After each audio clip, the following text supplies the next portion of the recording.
Hello दोस्तों, आप सभी का एक बार फिर से न्यूज़ 27 में बहुत बहुत स्वागत है। दोस्तों, आज तारीख हो गई 20 जुलाई और दिन हो गए रविवार। तो चलिए जानते हैं आज की सबसे बड़ी खबरें।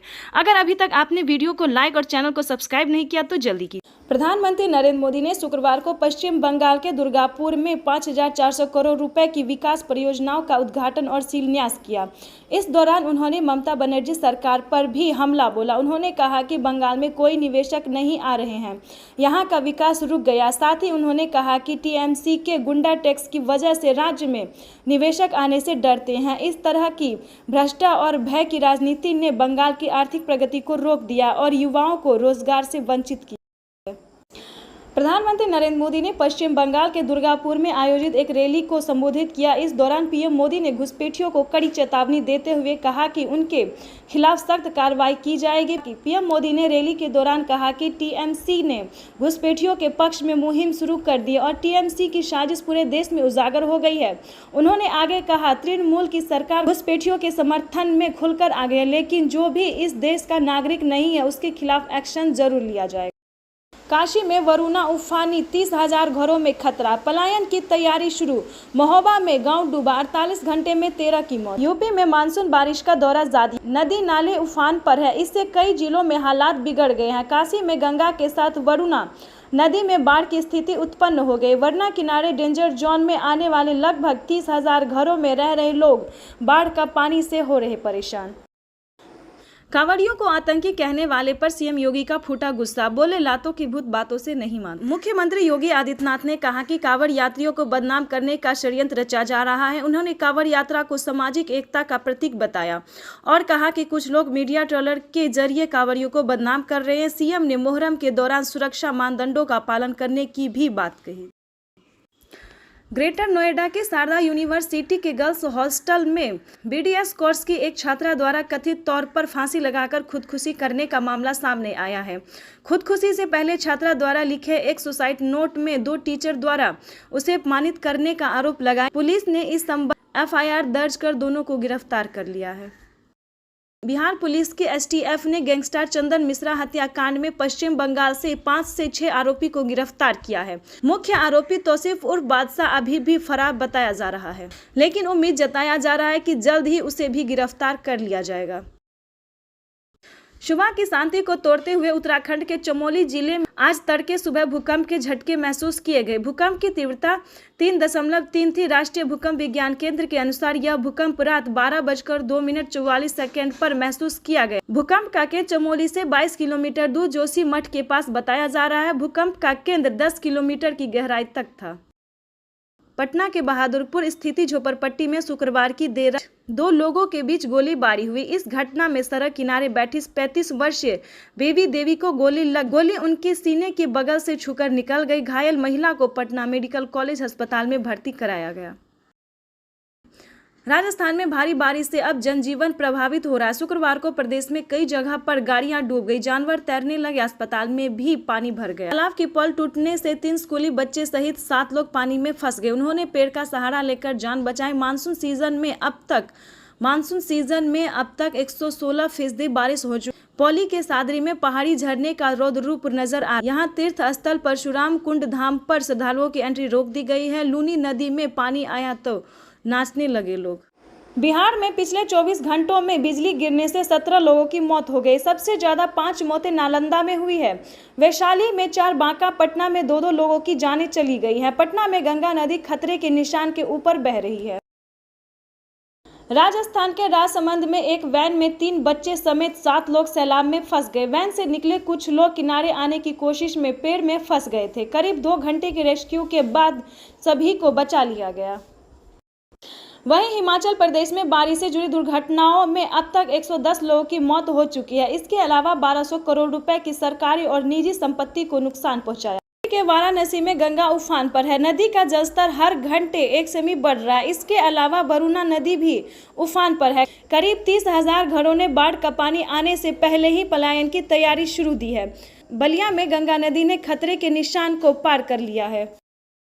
मुख्यमंत्री युवा उद्यमी अभियान योजना का 21 से 40 साल की आयु वाले युवक और युवतियों को आत्मनिर्भर बनाना है और उन्हें अपने कारोबार शुरू करने के लिए प्रेरित करना है। इस योजना के तहत हर साल 1 लाख लोगों को लाभ दिया जाएगा। इस स्कीम के तहत यूपी का कोई भी नागरिक जो कारोबार शुरू करना चाहता है 5 लाख रुपए तक का लोन ले सकता है। यूपी सरकार की इस योजना का नाम मुख्यमंत्री युवा उद्यमी विकास अभियान है।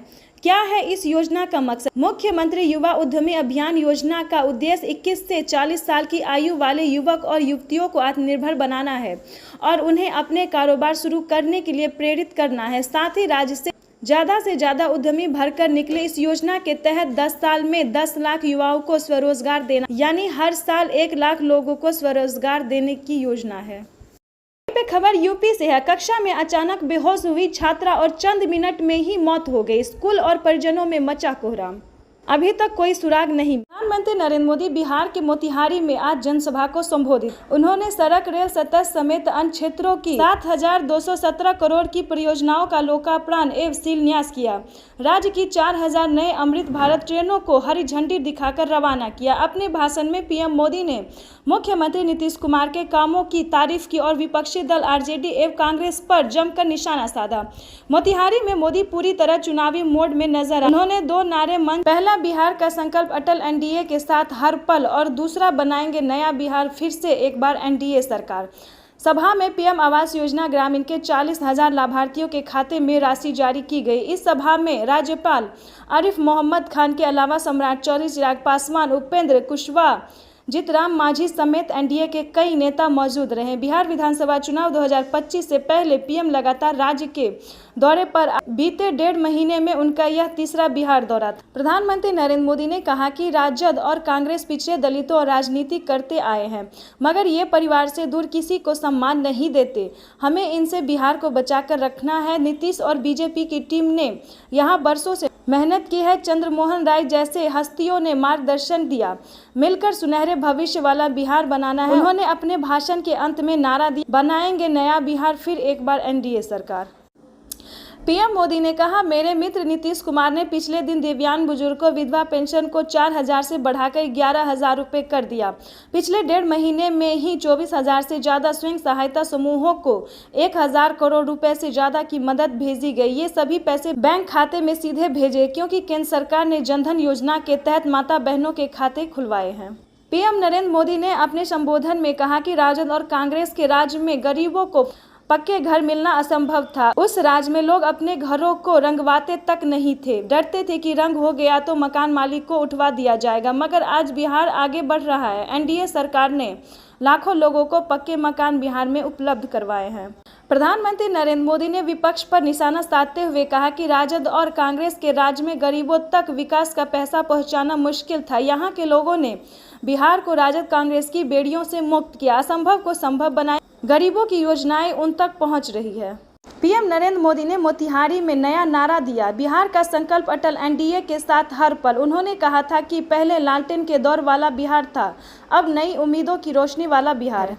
प्रधानमंत्री ने कहा कि बिहार के पास सामर्थ्य की कमी है और ना ही संसाधन की। एनडीए सरकार आने के बाद ही मखाना की कीमत बढ़ी, जिससे किसानों को फायदा हो रहा है। इसके लीची, जर्दालू, आम, मगही, पान, रतालू जैसे कई उत्पाद जिन्हें दुनिया भर के मार्केट से जोड़ा जाए। पीएम नरेंद्र मोदी मोतिहारी जनसभा में एक शख्स द्वारा बनाई गई राम मंदिर की कलाकृति को देखकर गदगद हो गए। उन्होंने इसकी तारीफ करते हुए मंच से कहा कि एक नौजवान राम मंदिर बनाकर लाया है, बहुत भव्य काम है। फिर उन्होंने अपने सुरक्षा कर्मियों से कलाकृति लाने को कहा। पीएम ने कलाकार को कहा कि वह उसे चिट्ठी जरूर लिखे। पीएम मोदी ने कहा कि आज गुरुग्राम जैसे अवसर गायाजी में बने, पुणे की तरह पटना का विकास हो, सूरत की तरह संथाल परगना का विकास हो, जयपुर की तरह जलपाईगुड़ी और बेंगलुरु की तरह वीरभूमि भी आगे बढ़े। पूर्व भारत को आगे बढ़ाने के लिए बिहार को विकसित बनना है। प्रधानमंत्री नरेंद्र मोदी ने कहा कि चंपारण की धरती से इतिहास बनाया। आज़ादी के आंदोलन में महात्मा गांधी को इसी धरती ने राह दिखाई। अब इसी धरती से नया बिहार बनेगा। 7,000 करोड़ से अधिक की परियोजनाओं का उद्घाटन एवं शिलान्यास हुआ है। प्रधानमंत्री नरेंद्र मोदी ने भारत की जयकारे के साथ अपने भाषण की शुरुआत की। उन्होंने सावन महीने में सोमेश्वर नाथ बाबा का प्रणाम किया। इसके बाद राज्यपाल, मुख्यमंत्री समेत अन्य नेताओं का भी नाम लिया। प्रधानमंत्री मोदी ने मोतिहारी के गांधी मैदान के मंच से 4 नए अमृत भारत एक्सप्रेस ट्रेनों को वर्चुअल हरी झंडी दिखाकर रवाना किया। इनमें मोतिहारी, आनंद विहार, पटना, नई दिल्ली, दरभंगा, लखनऊ और मालदा टाउन, लखनऊ वाला भागलपुर ट्रेन शामिल है। प्रधानमंत्री नरेंद्र मोदी ने रिमोट का बटन दबाकर राज्य में 72 करोड़ रुपए से अधिक की लागत वाली परियोजनाओं का शिलान्यास और लोकार्पण। इसमें रेल, सड़क, तंत्र, ग्रामीण विकास और सूचना प्रौद्योगिकी क्षेत्र से जुड़ी योजना शामिल है।